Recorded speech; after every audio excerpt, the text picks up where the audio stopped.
tell us more about herself and the work that she does. Thank you so much for this.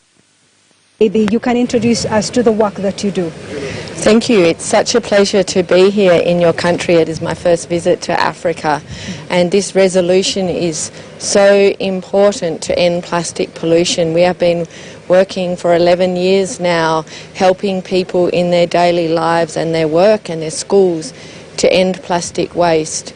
And people have taken action. Last year, 140 million people took part in Plastic Free July to make a difference, including many people here in Kenya from 190 countries.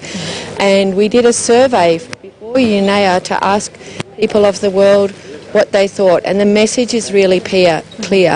People have taken action, but they can't do it alone. They need business to take responsibility, and they need governments to act.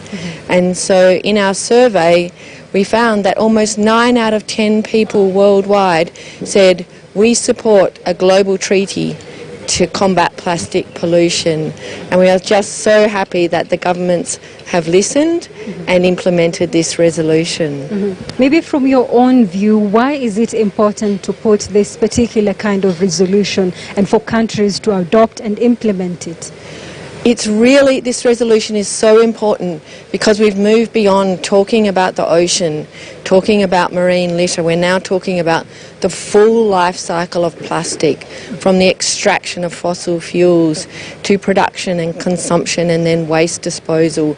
This resolution recognises everyone needs to be part of this, because everyone is we all touch plastics in our daily lives, and we can't just rely on people to do the right thing. We have to change the system and the way